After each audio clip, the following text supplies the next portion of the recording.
My name is Lexi Grace and I'm a stand-up comic. Okay, a lot of people are like, Lexi, you travel so much. How are you able to travel to all of these comedy festivals and not break your bank? Okay, frequent flyer miles. Frequent flyer miles. When I went to Portland, I paid literally one way $5.60.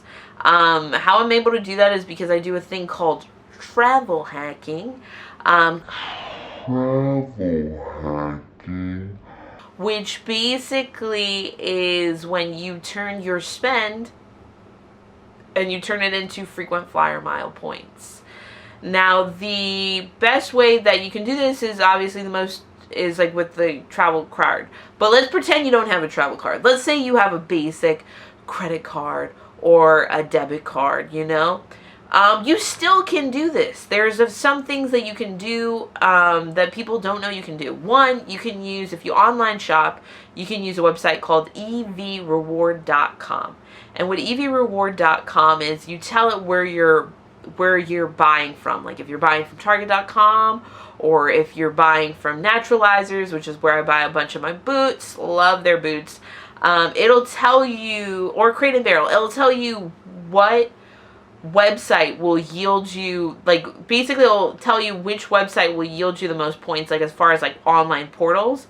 And online portals are basically like you log in and they kind of give you a referral code. So through that referral code, you're gaining the points.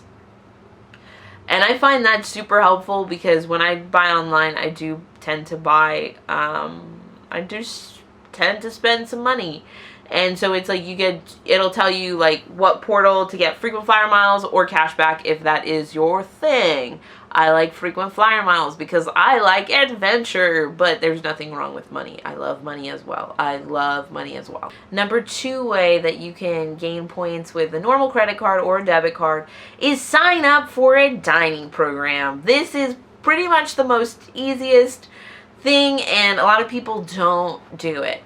Frequent flyer airlines, they all, depending on whichever airline you want, most of them have this thing called a dining program, where it's like at certain select restaurants you can get anywhere from like 2 points per dollar up to 5 points per dollar. If you go online, you sign up for a dining program, it's like you give them your credit card number, and then you don't have to give them all the other stuff, just like the basic credit card number, and they track it through that. I understand if you don't want to do that because you don't want to be tracked. I get that. But if you're like me and you just want free trips to New York for, well, not free trips. I paid like $11.84. Guys, I just bought my cousin's ticket to New York, and it's $43. It would have been cheaper. It would only have been $11.20, but my mom said we had to add in the insurance and also that she could cut lines. So if you just want these kind of cool trips, then it's worth it. I think to me, it's worth it.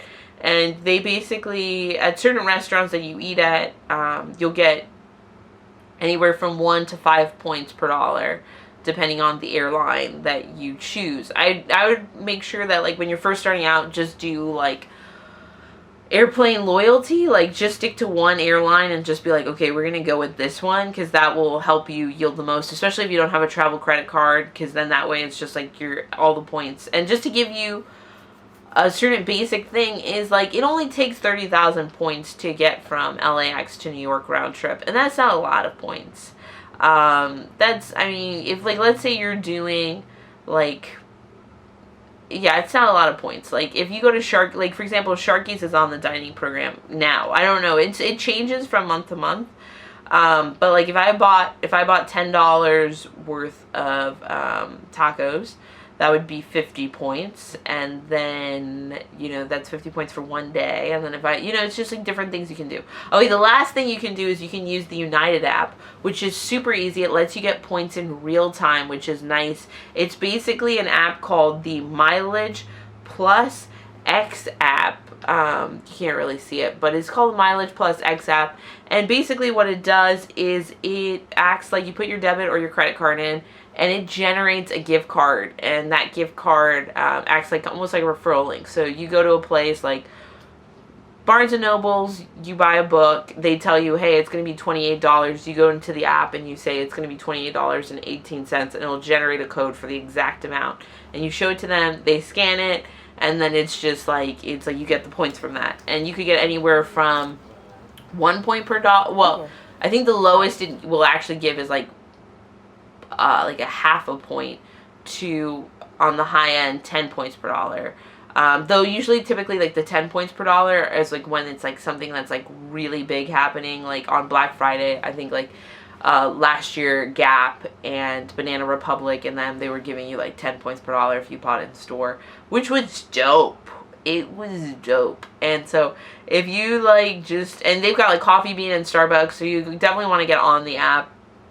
And if you do all these 3 things, like these are ways to get points when you don't have the special credit card, when it's just like you got a basic card. And you'd be surprised how much these points add up. You just got to keep with it, because, you know, even if it takes 13 months for you to get a free trip, that's still awesome. Like, I mean, I don't want to say free trip, because it's still going to cost you like $5 or like $10, but hello Hawaii, hello. Yeah. So, don't knock until you try it. Yeah, please, if you guys have any questions, let me know what I should talk about next week. And please, keep it PG. Keep it PG, guys. Keep it PG. And until next time, please follow me on Instagram at SmileLexi, and subscribe.